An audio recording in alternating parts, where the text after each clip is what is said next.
มสาระความรู้ก่อนใครได้ที่ RSU Wisdom TV ทางระบบทีวีดาวเทียม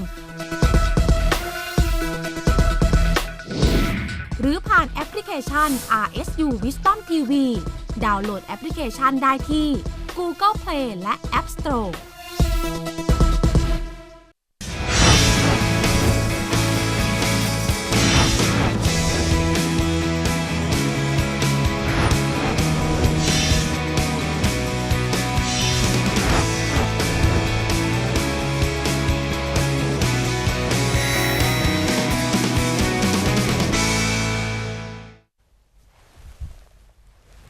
Sawadika, hello and welcome to ASEAN Challenge, the show to give you the latest headlines, highlights and updates in your ASEAN community in two languages, English and Thai. I'm Rosalind Paperwan. และดิฉันท่อแสงรัศมีธีทักแก้วค่ะต้อนรับคุณผู้ชมเข้าสู่รายการ ASEAN Challenge นะคะรายการนี้ออกอากาศทั้งทาง RSU Wisdom TV และ MCOT World นะคะเป็น2ภาษาด้วยกันภาษาไทยและภาษาอังกฤษค่ะ Right, indeed. So starting off with the news in Vietnam, lots of updates with Vietnam being one of the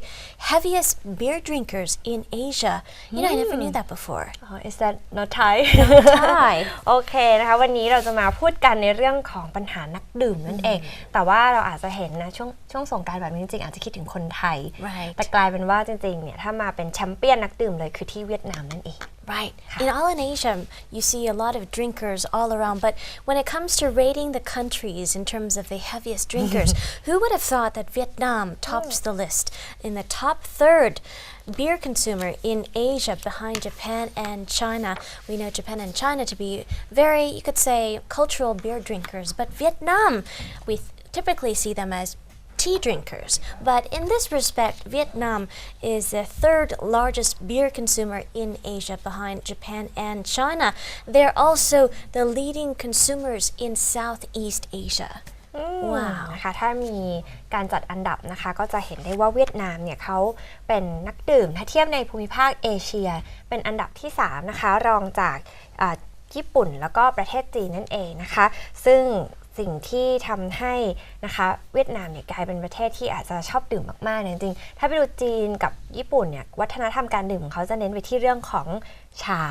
แต่เวียดนามนี่อาจจะมาแนวแอลกอฮอล์หรือเปล่า ต้องมาลองดูกันแต่ก็เป็นอิทธิพลของการดื่มนั่นเอง Right, you would have thought that Thailand perhaps would top the list, but apparently not. With a wealthier, you could say Thailand, a higher per capita alcohol consumer in Thailand, Vietnam still tops the list, which leads to a lot of problems here. Vietnam, the rate of beer drinkers in Vietnam has increased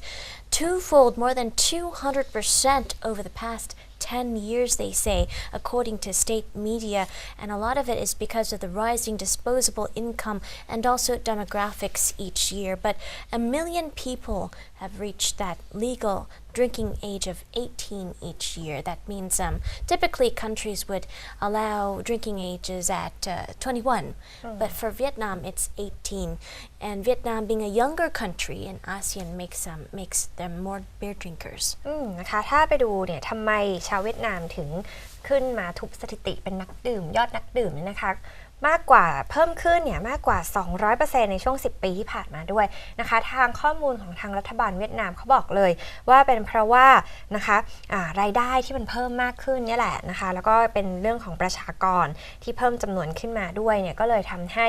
สัดส่วนคนที่จะดื่มเบียร์มากขึ้นดื่มมากขึ้นมีมากขึ้นและที่สำคัญกฎหมายของเวียดนามก็กำหนดให้นะคะประชากรที่อายุ18 ปีขึ้นไปก็สามารถดื่มได้ไม่ผิดกฎหมายนะคะก็เลยทำอันนี้ก็เป็นหลักการสากลนั่นแหละเพียงแต่ว่าจำนวนคนรุ่นใหม่ค่านิยมอะไรต่างๆเนี่ยมันก็ทำให้เวียดนามเนี่ยก้าวเข้าสู่ติดอันดับท็อปลิสต์ของนักดื่มนั่นเอง Right, but the interesting thing is Vietnam barely makes it to the world's top 100 per capita alcohol consumers list. This is from the WHO here. They're far behind the big drinking Russia, for example, Britain and France. But here we see a different kind of statistics. Vietnamese women, well, fewer than 2% of them apparently drink alcohol, and that leaving the statistics now mostly to men here. Most of the men, a quarter of whom drink at harmful levels, in which we can also call binge drinking. They drink more than 6 drinks per session. This is like an average, according to the World Health Organization statistics. So quite interesting to see how Vietnamese drinkers can kind of go on the verge of binge drinking, leading to lots of problems. จริงๆต้องเทปนี้ต้องให้ผู้เชี่ยวชาญด้านการดื่มเนี่ยมา อธิบายเพราะว่าคุณลูกปัดโรสลินดูเหมือนจะไม่ค่อยดื่ม นะคะก็ถ้ามาดูเนี่ยชาวเวียดนามเขาดื่มยังไงนะจากภาพนี่คือกรอกแล้วล่ะคงไม่ใช่ดื่มแล้วนะคะ แต่ว่าความน่ากลัวก็คือว่าทุกคนรู้อยู่แล้วว่าแอลกอฮอล์เนี่ยถ้าดื่มมากเกินไปหรือว่าเขาเรียกว่าอะไรอะเหล้าเข้มๆมันก็จะมีอันตรายต่อสุขภาพมากๆเนี่ยนะคะซึ่งทางองค์การอนามัยโลกเนี่ยเขาบอกเลยว่าชาวเวียดนามเนี่ยนะดื่มเยอะมากนะคะโดยเฉพาะผู้หญิงเวียดนามเนี่ยก็ดื่มแอลกอฮอล์ด้วยเหมือนกันแต่ประเด็นคือมันไม่ใช่อยู่ที่ว่าดื่มมากดื่มน้อยเพราะว่าวัฒนธรรมการดื่มเหล้าดื่มเบียร์จิบไวน์อะไรจริงๆมันเป็นเรื่องปกติของคนทั่วโลกแต่ประเด็นก็คือผู้หญิงดื่มเนี่ยแล้ววิธีการดื่มหรือว่าสัดส่วนความเข้มข้นของปริมาณแอลกอฮอล์ที่ดื่มเข้าไปเนี่ยมันเยอะมันก็เลยทำให้เนี่ยเขากลัวว่าประเด็นนี้มันจะทำลายสุขภาพอาจจะนำมาซึ่งอุบัติเหตุนะคะหรือว่าโรคเรื้อรังใช่ไหมคะมะเร็งตับมะเร็งอะไรก็ตามที่มันมากับโรคที่เกี่ยวข้องกับการดื่มแอลกอฮอล์นั่นเอง Right, lots of problems will arise from alcohol, as we know. For example, like Kun Nupat said, non-communicable diseases like cancer, diabetes, also problems on the rise associated with drinking are liver cirrhosis or fatty liver, road traffic accidents, domestic violence. According to the government statistics here, 60% of domestic violent incidents occur. They're linked to alcohol.นะคะก็เป็นประเด็นที่นะคะอาจจะต้องกลับมาดูบ้านเรามีโครงการเมาไม่ขับอะไรแบบนี้นะคะรณรงค์ให้เกิดขึ้นด้วยเพราะว่าตอนนี้สิ่งที่เวียดนามเป็นห่วงคือไม่ใช่เรื่องของสุขภาพแต่ว่าเป็นเรื่องอุบัติเหตุที่เกิดขึ้นจากการดื่มนั่นแหละ So what is the government going to do about it? Well, according to reports here this week, Vietnam is now considering confiscation of cars because of drunk driving now. They're really going to crack down on accidents associated with drunk driving. They are going to have to go through lots of procedures now considered by the government at this point. For example, measuring high alcohol levels in the blood, for example, could result in vehicle confiscation right away. So the National Traffic Safety Committee is considering measuring various levels of alcohol by suspected drunk drivers. Interesting. นะคะก็ตอนนี้นะคะเขาก็พยายามที่จะตั้งด่านตรวจนั่นเองนะคะแล้วก็ดูตรวจวัดว่าปริมาณความเข้มข้นของแอลกอฮอล์ที่ดื่มเข้าไปเนี่ยมากน้อยเท่าไหร่นะคะซึ่งเขาก็จะมีวิธีการตรวจดูนะคะว่าระดับเท่านี้นะคะต่อระดับเลือดเท่านี้เนี่ยเป็นเท่าไหร่แล้วถ้าเกิดว่าโดยเบื้องต้นก็คือ80มิลลิกรัมนะคะต่อเลือด100มิลลิลิตรอันนี้ถือว่าเป็นความเข้มข้นที่มากเกินไปในการดื่มแอลกอฮอล์นั่นเองนะคะส่วนในระดับปกติที่เขาตรวจดูเนี่ยมันก็จะอยู่ที่ 0.4 มิลลิกรัมต่อลิตรนั่นเองค่ะ Right, so very stringent measures are being taken right now, proposed by the National Traffic Safety Committee. What they'll do is they'll continue to check drivers and commuters, whether it's motor vehicle, cars, trucks, whatnot. They're going to measure people and test the levels of alcohol. For example, they're going to penalize people with alcohol levels exceeding, for example, 80 milligrams per 100 milliliter of blood, they say. They're going to take breathalyzer tests with 0.4 milligrams per liter of alcohol measured in the breath test as well. So that said, before this, lots of actions have been taken. They haven't been idle, but they did fine commuters or drunk drivers as well. They fined people about, less than $1,000. But now the committee is proposing tougher, stringent DUI measures of over $900 if found drunk driving. Not just a vehicle confiscation, also license confiscation too. นะคะที่ทำไมต้องให้ความสำคัญนะคะถึงแม้ว่าจะมีความพยายามในการกำหนดโทษให้รุนแรงมากยิ่งขึ้นด้วยเพราะว่าไม่อยากให้คนดื่มแอลกอฮอล์แล้วก็เป็นต้นเหตุที่ทำให้เกิดอุบัติเหตุนะคะสถิติของการเกิดอุบัติเหตุที่เกิดขึ้นในเวียดนามนะคะเขาบอกว่าถ้าเป็นเรื่องของอุบัติเหตุทำให้ประชาชนเสียชีวิตเนี่ยมีถึง317คนแล้วก็บาดเจ็บนะคะถึง509คนในช่วงตรุษจีนที่ผ่านมาเมื่อเดือนกุมภาพันธ์นี้เองนะคะก็เลยทำให้กลัวว่าตัวเลขเหล่านี้เนี่ยพอมีช่วงประเพณีช่วงเทศกาลสำคัญคนก็มักจะมาดื่มเฉลิมฉลองอีกก็จะนำมาซึ่งความสูญเสียอีกด้วยค่ะ Right, so just recently we saw so many accidents and so many problems with traffic amounting to 317 people killed and 509 others injured in Vietnam during the Lunar New Year holiday earlier on in February. So because of the rise of accidents here, the government and various related committees are finally going to take action, which apparently the proposal has been quite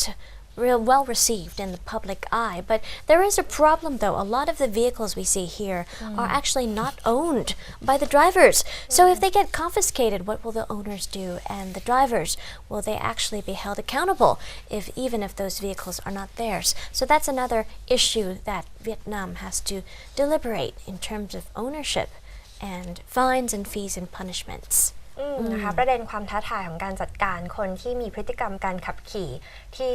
ไม่ดีแล้วก็ไม่ถูกกฎจราจรเนี่ยก็คือว่าคนขับรถหรือคนขี่มอเตอร์ไซค์เนี่ยไม่ได้เป็นเจ้าของรถหรือเจ้าของจักรยานยนต์นั่นเองเพราะฉะนั้นเนี่ยเขาก็จะไม่ค่อยระมัดระวังอุบัติเหตุคือข้อหนึ่งเขาไม่รู้สึกว่าถ้าขับรถไปชนใครหรือรถได้รับความเสียหายเนี่ยเขาก็ไม่ต้องเดือดร้อนด้วยข้อ2ก็คือตำรวจจะตามจับยังไง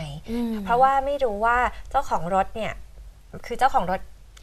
ถไม่ได้เป็นคนขับรถใช่ไหมคะเพราะฉะนั้นการออกกฎตามจับมันก็ยากไม่เหมือนของเมืองไทยใช่ไหมถ่ายรูปมาทีใครขับรถเร็วเกิดอุบัติเหตุก็รู้อยู่แล้วเพราะว่าส่วนใหญ่เจ้าของรถก็มักจะเป็นผู้ที่ขับรถอยู่แล้ว Right, perhaps Vietnam can look to Thailand as an example. Thailand has recently released new innovative technology, right? The new Cha Choi,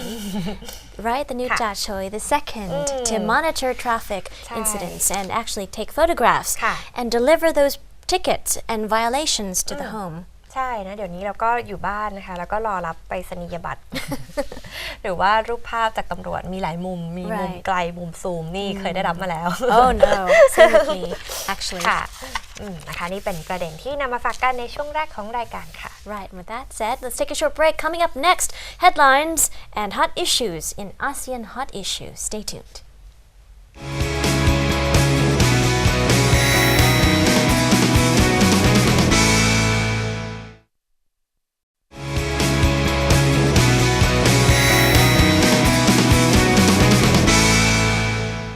Welcome back to ASEAN Challenge into ASEAN Hot Issues. Lots of big highlights and headlines happening around ASEAN this week. Starting off with the Philippines. Typhoons have hit various places. Thailand also, a huge storm had been brewing this week, lasting several days. ประเด็น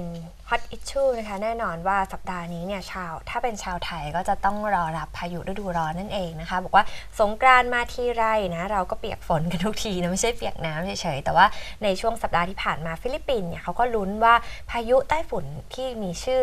ออกเสียงคล้ายๆภาษาไทยคือไม้สักก็อ่อนกำลังลงไปนั่นก็คือโชคดีว่าไม่ได้มาแบบรุนแรงจนทำให้มีความเสียหายมากนักนะคะ Very lucky indeed. Philippines, hundreds of people have returned home to the Philippines after the typhoon had weakened over several days. Hundreds of people in the north of the main Philippine island of Luzon, they had left evacuation centers and returned home safely. So good news indeed. นะคะก็ทำให้นะคะประชาชนชาวฟิลิปปินส์ที่เตรียมตัวนะคะอพยพออกจากบ้านไปก่อนเลยเพราะว่ากลัวว่าจะได้รับอันตรายจากพายุไม้สักนะคะสุดท้ายเนี่ยพอพายุลูกนี้อ่อนกำลังกลายเป็นพายุโซนร้อนนะคะแล้วก็ขึ้นฝั่งฟิลิปปินส์ไปเมื่อสัปดาห์ที่ผ่านมาก็เลยทำให้ประชาชนนั้นนะคะทยอยกลับบ้านนะด้วยความสบายใจมากขึ้นนะคะ seems that the Philippines have become experts in handling typhoon situations because of the past several years of experiencing super typhoons. But this one, Typhoon Maisak, described as a super typhoon, bore down earlier on in the Philippines. But luckily, with even though the winds of 55 miles per hour here, or rather 35 miles per hour, kind of decreased, became a tropical depression making landfall, it seems that there were no major disasters or casualties that were reported along the coastal towns. So people had emerged from the shelters and slowly moved homeward bound. And that aside,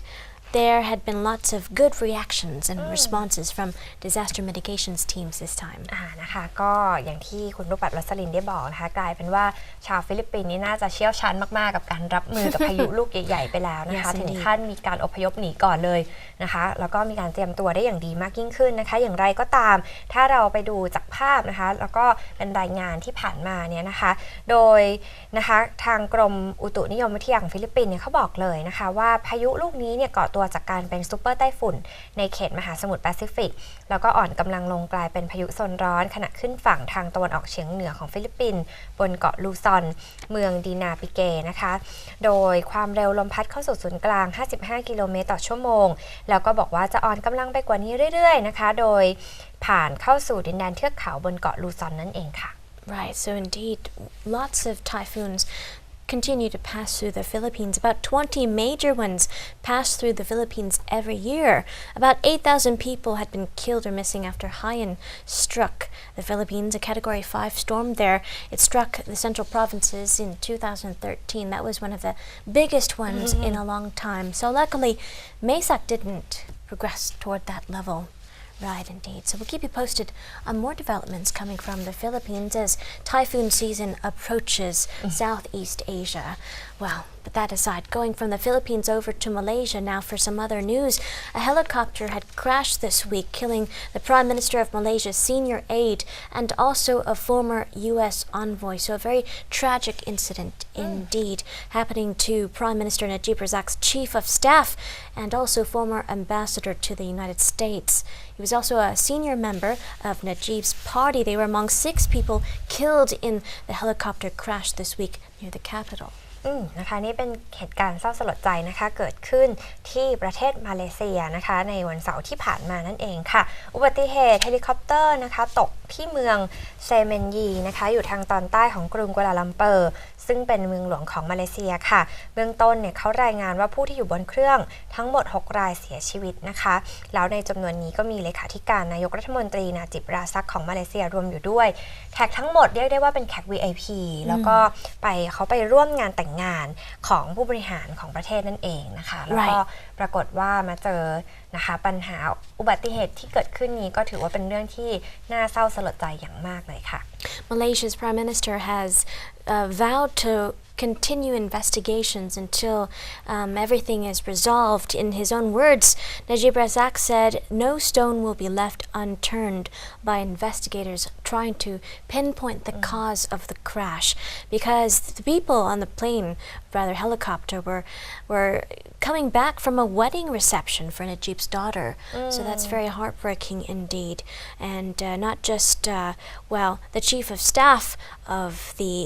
Prime Minister, Azlin Alias, also lawmaker Jamaluddin Jarjis, also former Malaysian ambassador to the United States, who had been among those killed in the crash. นะคะก็ทางนายกรัฐมนตรีของมาเลเซียนี่นะคะก็บอกเลยว่าเขารู้สึกเศร้ามากเลยเพราะว่าแขกทุกคนมาร่วมงานแต่งงานของลูกสาวเขานั่นเองนะคะแล้วก็ประเด็นก็คือทุกคนล้วนแต่เป็นเพื่อนเป็นผู้บริหารเป็นผู้ที่ร่วมงานกันในทางการเมืองมาตลอดเลยก็ประกาศเลยนะคะว่ายังไงก็ต้องพิสูจน์สอบสวนให้ได้เลยว่าเกิดปัญหาอะไรขึ้นกับเหตุการณ์ครั้งนี้นะคะขัดข้องยังไงก็ต้องไปตรวจสอบดูจนถึงที่สุดนะคะส่วนจำนวนของผู้ที่อยู่บนเครื่องบินทั้ง6รายนะคะประกอบไปด้วยนะคะเลขาธิการนายกรัฐมนตรีสมาชิกสภาผู้แทนราษฎรสมาชิกอาวุโสของพรรคอัมโนนะคะแล้วก็เป็นผู้ที่เคยดำรงตำแหน่งเอกอัครราชทูตประจำสหรัฐด้วยนอกจากนี้ก็มีเจ้าหน้าที่รักษาความปลอดภัยมีนักธุรกิจมีนักบินผู้ช่วยด้วยนะคะก็ถือว่าเป็นเรื่องที่น่า นะคะเป็นความเศร้าแล้วก็เป็นความสูญเสียที่เกิดขึ้นด้วยค่ะ Right, all bodies had been recovered from the crash, the wreckage on Saturday, and the Civil Aviation Department has continued investigations and will keep you posted on any kind of solution or rather resolution and cause they find in this investigation report. Meanwhile, sad news indeed. ค่ะ Helicopter crashes are nothing new to Thailand, though. Luckily, no reports so far. นะคะก็เหตุการณ์มักจะเกิดขึ้นบ่อยนะคะ Right. อาจจะเป็นเพราะสภาพภูมิอากาศด้วยหรือว่าจะเป็นปัญหาทางด้านของเทคนิคด้วยค่ะ So we'll keep you posted on more from that front. Going from Malaysia now over to Indonesia for some more updates here. An Indonesian court earlier Monday had rejected the last-ditch legal challenges by the Australian drug convicts Andrew Chan, also Muran Sukumaran. They're facing execution by firing squad sometime quite soon. And earlier on, Australia had pleaded for the country, Indonesia, to spare them and show mercy. But Indonesia continued to go ahead with their regulations and standards, saying that they must face justice. นะคะข่าวนี้เป็นความคืบหน้านะคะของเหตุการณ์ของนักโทษนะคะที่ติดคดีค้ายาเสพติดข้ามแดนนะคะของออสเตรเลียนะคะถูกจับโดยอินโดนีเซียแล้วก็มีการตัดสินให้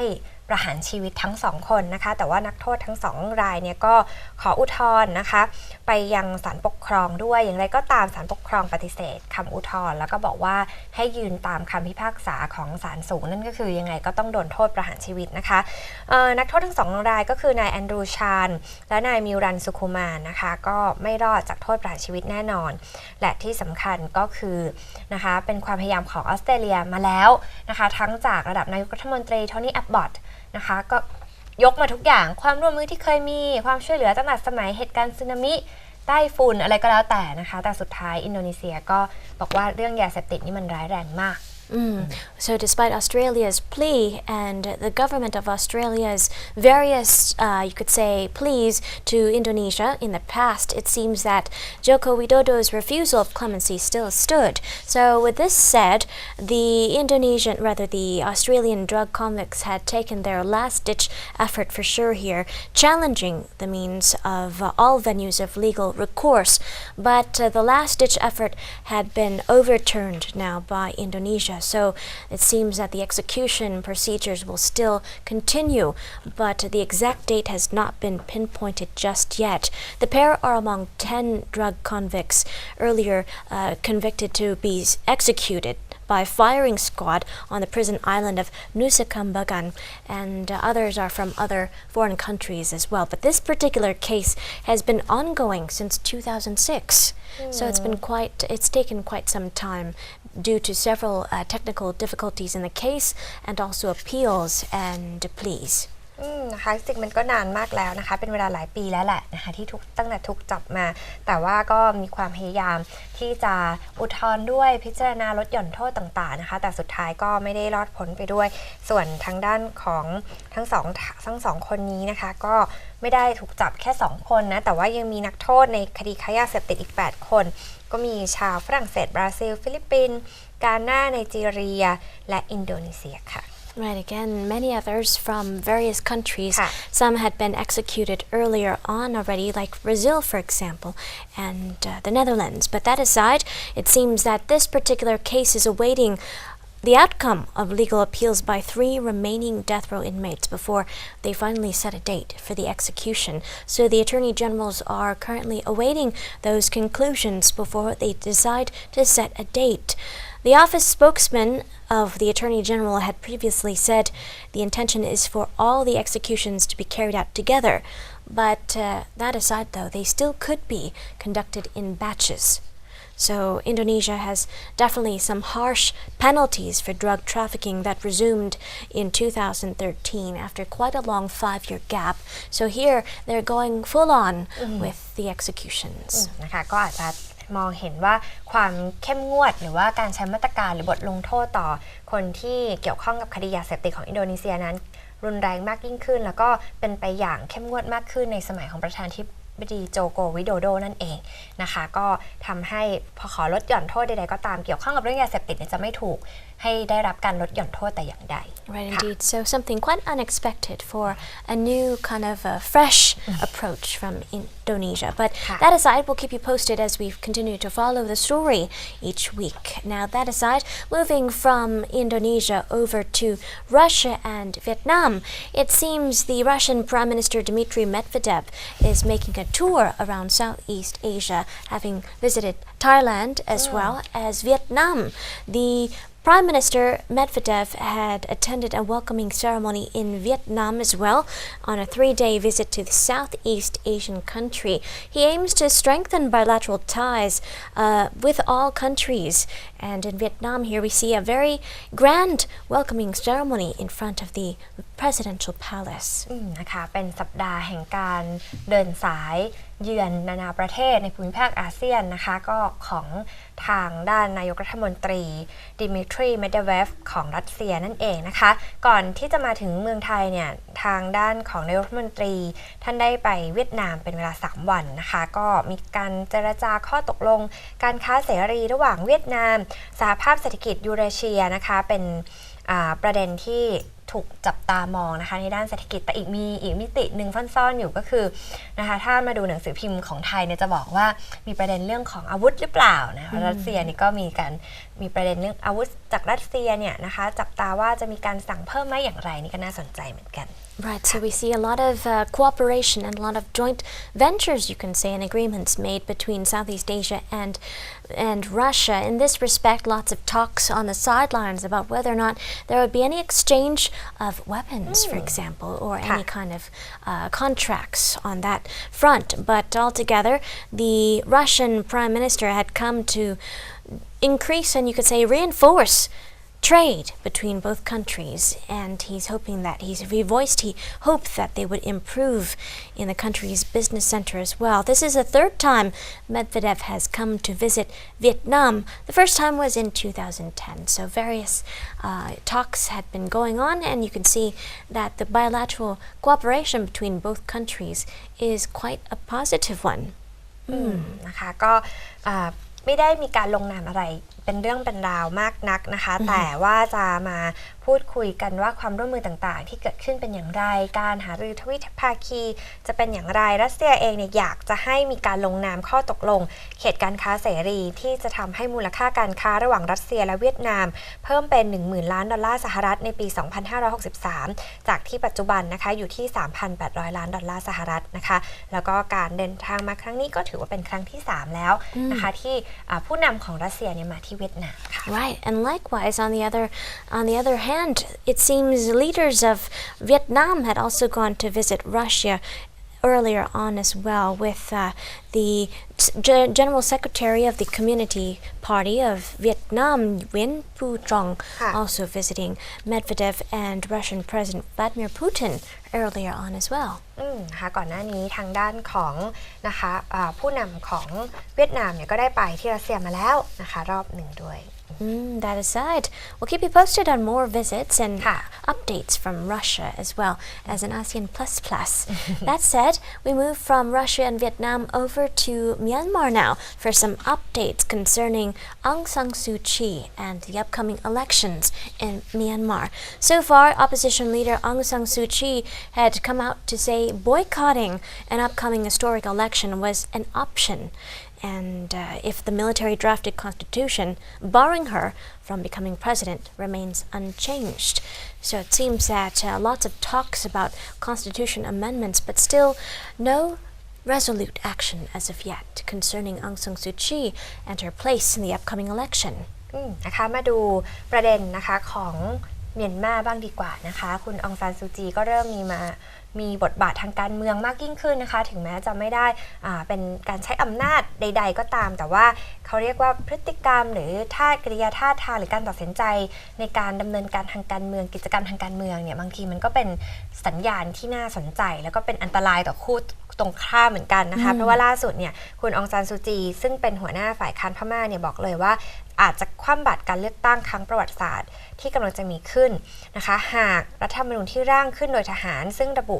ห้ามนางอองซานซูจีเป็นประธานาธิบดียังคงไม่เปลี่ยนแปลงค่ะ Right. This here is an interview with Reuters, and the Reuters had interviewed the Nobel laureate winner, and she gave an interview talking about how she feels still that the government of Myanmar has been insincere about reform and might even try to postpone the election because of perhaps fears that the opposition party could win, perhaps. So in the constitution here, Aung San Suu Kyi is unable to run for president because she herself is married to a foreigner, and the constitution stipulates that the president or leaders of the country must not be associated with foreigners in their family. So the amendment had been under deliberation, right? It seems that the government was going to reform the constitution, but it has yet to happen, and the elections are drawing nearer. นะคะประเด็นนี้เนี่ยนะคะก็น่าสนใจเพราะว่าพรรคสันนิบาตแห่งชาติเพื่อประชาธิปไตยของคุณองซานซูจีเนี่ยจริงๆก็เคยชนะการเลือกตั้งอย่างถล่มทลายมาแล้วในปี 2533 นะคะแต่ทหารไม่ยอมรับนะคะต่อมาก็มีการคว่ำบาตรการเลือกตั้งแล้วก็บอกว่ามีการโกงเยอะมากเลยนะคะแล้วก็หลังจากนั้นก็มีแรงกดดันต่างๆนานานะคะและสุดท้ายก็มีการเปิดประเทศของเมียนมานั่นเองคุณองซานซูจีกับประธานาธิบดีเต็งเส็งเคยเจอกันแล้วนะคะในปี 2554 แล้วองซานซูจีตอนนั้นก็บอกว่าคุณเต็งเส็งในพลเต็งเส็งเนี่ยจริงใจต่อการพยายามนะคะแต่ว่าคุณองซานซูจีได้ตอบในคำถามล่าสุดเนี่ยเขาบอกว่าถ้านายเต็งเส็งจริงใจต่อการปฏิรูปเราก็น่าจะก้าวหน้ามากกว่าที่เป็นอยู่ She said at the same time also that a lot of compliments, you could say, and a lot of encouragement and praise for Myanmar's democratization so far has in fact had an ironic twist, made the government a bit complacent, she said in her own words. Complacent because, in her own words again, it stopped the government, them, from doing more. So that complacency has perhaps interfered with the progress of reform and constitutional amendment. So we'll have to see. She said further that this upcoming general election in November would be a real test of whether they're on the route to democracy or not. นะคะนี่ก็เป็นประเด็นที่เกิดขึ้นนะคะสุดท้ายแล้วก็เป็นความพยายามของเมียนมาแล้วก็บรรดาผู้ที่มีบทบาททางการเมืองในการที่จะทำให้สหภาพเมียนมาเนี่ยก้าวไปสู่หนทางของประชาธิปไตยอย่างแท้จริงด้วยSo still, all eyes are on Myanmar and its democratization and development as the elections draw nearer in November. We'll keep watch as well and keep you posted on more updates from Myanmar. Meanwhile, time for another short break. When we come back, events coming up in ASEAN calendar. Stay tuned.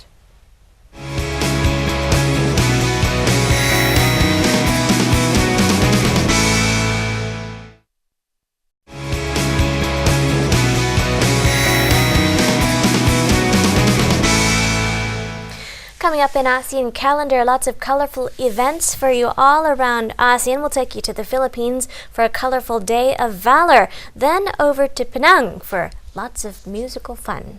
นะคะมีเหตุการณ์กิจกรรมวัฒนธรรมประเพณีอะไรสำคัญบ้างในสัปดาห์นี้นะคะเราไปติดตามกันเลยค่ะในช่วง ASEAN Calendar ค่ะ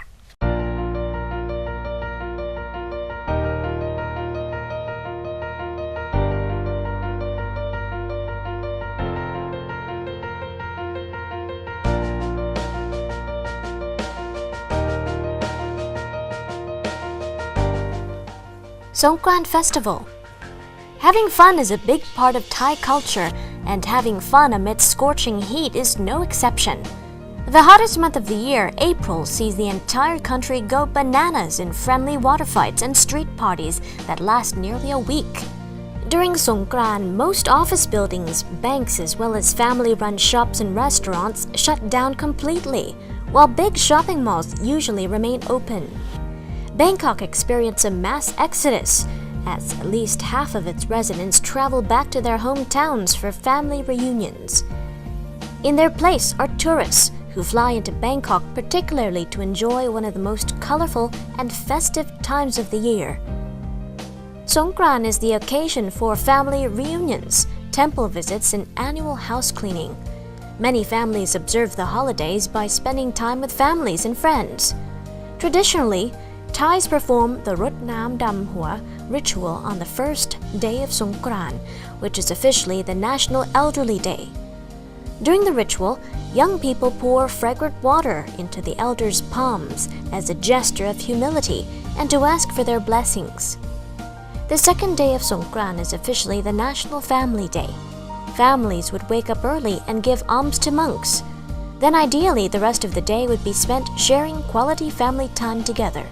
An important religious ritual on Songkran is bathing the Buddha image, in which devout Buddhists pour fragrant water over Buddha statues both at the temple and at home. More religious ties would engage themselves in Buddhist ceremonies and merit-making activities throughout the holidays.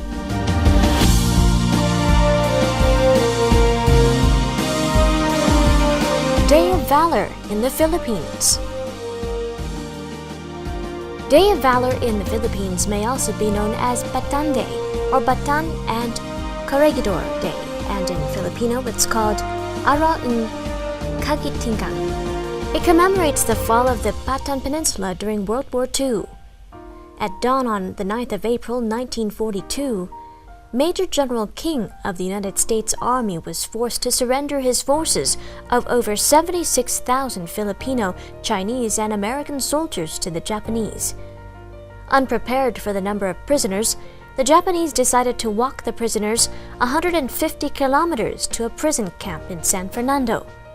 Over 20,000 prisoners died on this march, either through starvation, exhaustion, or at the hands of the Japanese.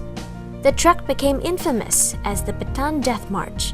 While the holiday marks an event which was a victory for the opposing forces, the heroic defense of Bataan by those soldiers was seen as a key event in the war, as it allowed the Allies time to prepare for later battles, which halted the Japanese progress in the Pacific and eventually led to a turn in the fortunes and Allied victory.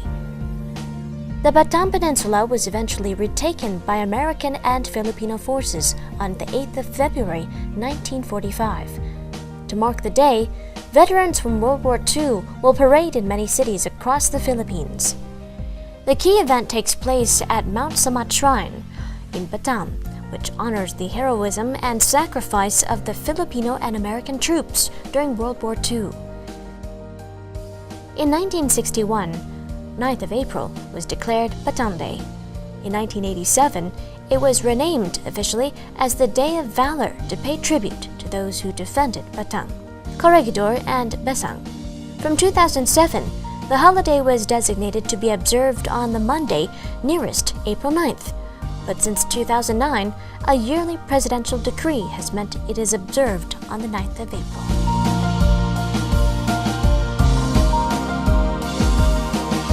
Penang World Music Festival 2015. Penang World Music Festival features a colorful assortment of performances ranging from traditional to fusion. Experience mind-blowing performances by international musicians from Spain, Germany, South Africa, India, and more. Marvel at the fusion of historic and contemporary attractions right in our UNESCO heritage city. We invite you to experience food that will exhilarate your taste buds while indulging yourself in this all-in-one music and culture trip.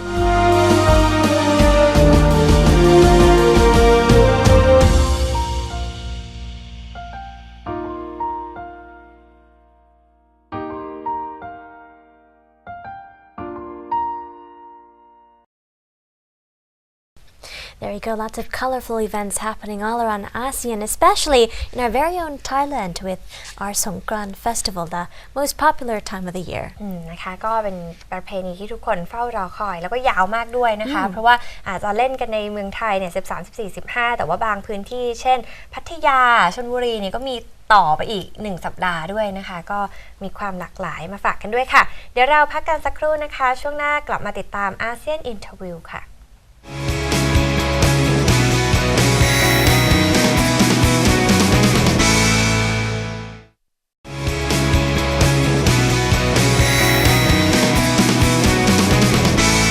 Back to the show. Up next is a very interesting interview concerning the ASEAN energy situation, and we're going to be interviewing Dr. Ruktai, an energy specialist. ใช่ค่ะเดี๋ยวในช่วง ASEAN Interview นะคะจะพาไปพูดคุยนะคะเรื่องราวของการจัดการด้านพลังงานนะคะแล้วก็ทรัพยากรธรรมชาติในประเทศต่างๆนะคะโดยเราจะไปรับฟังมุมมองจากดร.รักไทยบุรพาคค่ะ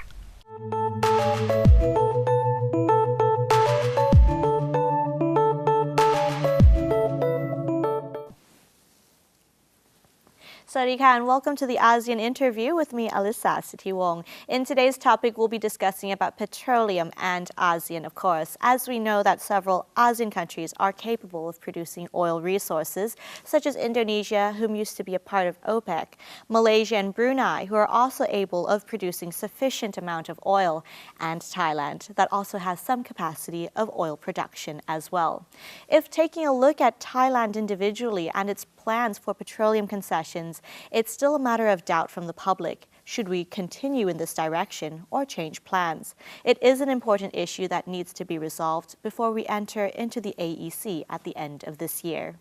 And now I'm with Dr. Ruktai Prurapark, energy specialist, in which we'll be talking about this situation further. Sawadika. Sawadika. Before we talk about in details of the current situation now, could you give me or the audience a more overview of the situation in terms of the overall ASEAN situation in energy, the demand and supply? What is that like at the moment now? Well, in the ASEAN countries, which we have some countries as import energies and other countries could be exporters. When we talk about ASEAN, mostly if we comparing to other regions in the world, ASEAN we call as importers. We mostly import. We mostly imported, and we tend to be more import in the future if we didn't change anything all the way of the policies, right, to reduce energy import or to increasing the energy efficiencies that's gonna be changed a lot in the future, that we're gonna require more and more energies. So currently you're saying that the demand is going to increase in the future. What is the demand like at the moment? Do we have enough imported and produced within ASEAN itself to for consumption, or do we still have higher demand and need external sources of energy as well? Around the ASEAN, for the energy, we mostly gonna produce gas, and we mostly gonna use gas supply or the, in countries in the ASEAN, and we import oil from the Middle East around these regions. So for the energies in the futures, we gonna tend to have more import oil from others, and that's going to be the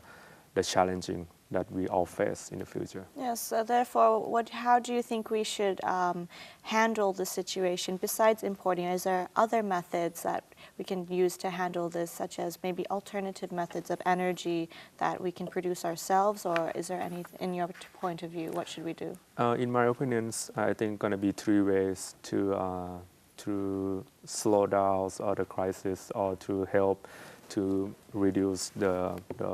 problem in the future. I think the first thing is we need to have the government to look into more resource in terms of oil and gas first inside the regions, which is possible. Maybe in like Indonesia, they have a lot of resource, even though in the past they're one of the OPEC members countries, and now today it's non-OPEC already because of their populations increasing and also their economics that gonna using more energies, right? So I think all the government of the ASEAN need to look into to find a new oil and gas resource. Like in the US, they found an unconventional resource, right, to help them reduce import oil and gas. And I think the second thing is, like you just mentioned, alternative energy, kind of like a solar farm or solar energies, and could be wind energies as well, right? And also could be geothermal. Geothermal is mostly not much in Thailand, but mostly going to be in Indonesia and Philippines. They use geothermal, and that could be other things. And the last thing that what I'm seeing is reducing using itself for the people. for example, we need to encourage demand side management for all of the people to reduce the energy consumption rate. One of the key is that 70% of the energy we use for the air conditionings because we in the hot hemisphere regions, right? Yes. And if we have new technology, let's say for demand side management technologies for the air conditionings, that can be reduce a lot of energy consumption. Turning back to the use of alternative methods of energy, what is the current situation within ASEAN? Do we have a lot of those resources currently? Well, for the resource, we do have a lot, but the technology we using, we increasing. We try to increasing. I think for the generals, we use the alternative resource, maybe only 10%, and next 5 years or 10 years, we need to increase up to 20% for the alternative energies. Do we have a resource? Of course we do for the solar and for the wind and geothermals, right? And also the biogas or biomass, we do have resource, but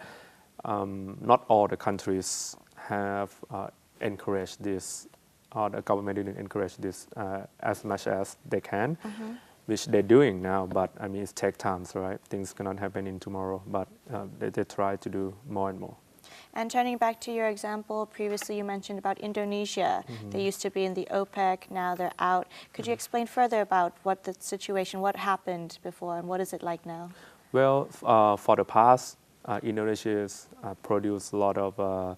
gas and oil, and however, when times come, right, the population's increasing a lot, and also the economic grow up, right? So they need to use more energies, and that will reduce the export amount of oil and gas from Indonesians, and that's the non-OPECs. However, for the resource, for Indonesians, they're greenfield. What is mean by greenfield is they have a lot of oil and gas need to be explored. They have a lot of biogas and biomass opportunities, and also they're one of the, I think the top 3 in the world that for geothermal technologies that they have in Indonesia as well. So even though they're non-OPEC, doesn't mean that they're going to be in a problem. So they're still okay, they still They're have a still lot okay. of resources. There's a lot of resources, and I'm sure that Indonesia is going to be doing good in the future. How will this benefit when we become the ASEAN Economic Community? Other countries, will they be able to benefit from what Indonesia has? Well, of course, if we do come up as ASEAN communities, right, and currently we do have organizations called AEC, which is ASEAN Energy Centers, try to set all the policy or standard all together, right? But it's just consortium. It's not like the what we're gonna have in next year for the ASEAN, right? So the benefit is that if we can share the resource, which we do now, but we do by we call sharing borderline for countries. Let's say Thailand and Laos, or maybe Thailand and Myanmar, right? It's just borderline countries, right? But not Thailand and Indonesians, right? But in the future, if we do have more encourage in the energies and thinking that we need to do the same goals,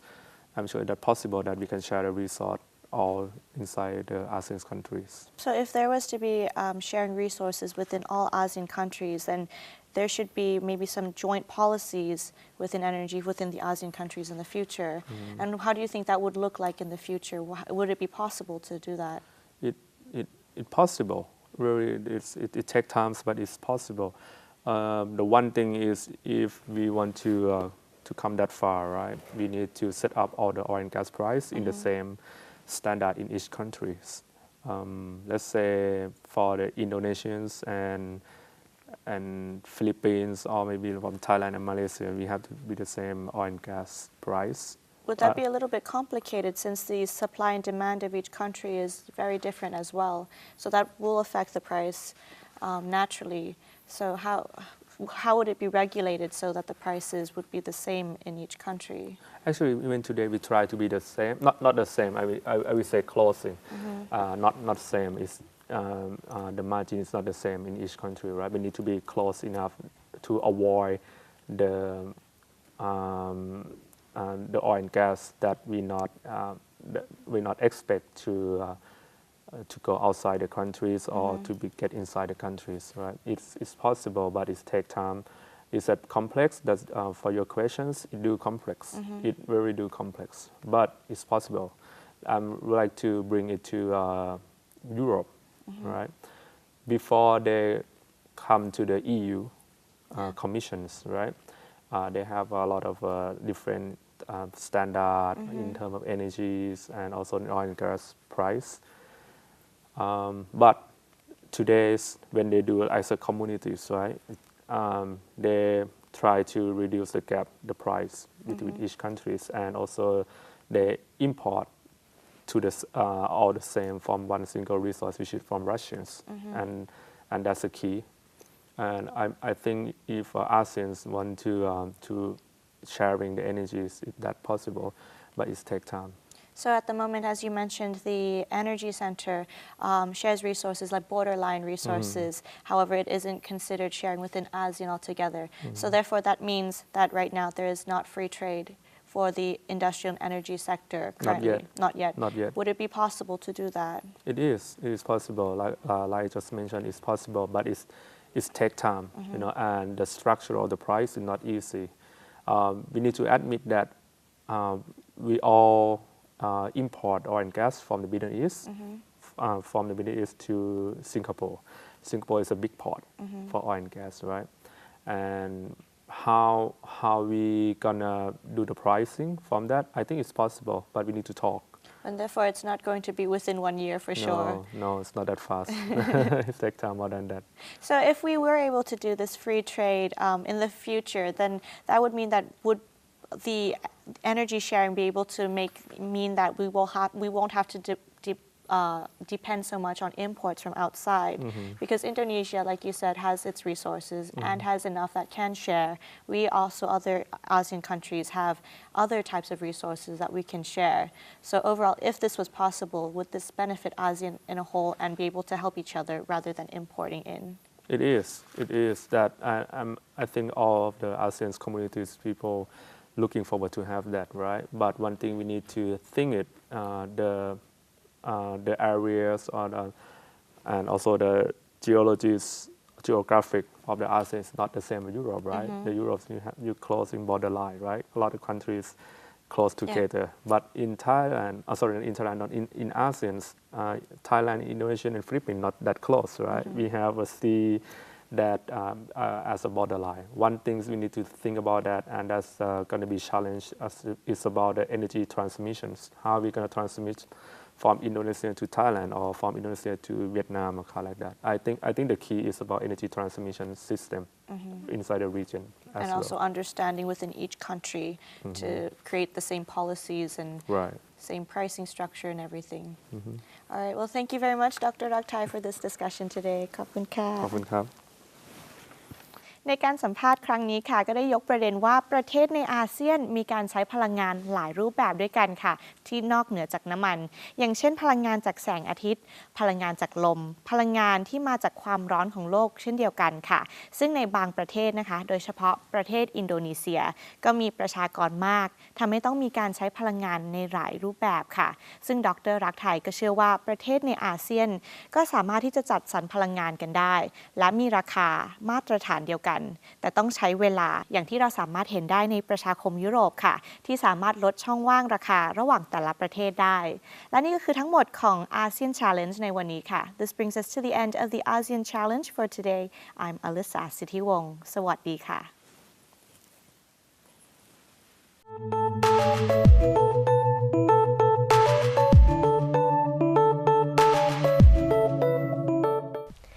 Thank you very much for that interview. Very interesting indeed. And with that said, no more time on ASEAN Challenge this week. ค่ะ Thanks for tuning in. As we've run out of time, we'll see you again next week and have a happy Songkran holiday. สวัสดีค่ะ สวัสดีค่ะ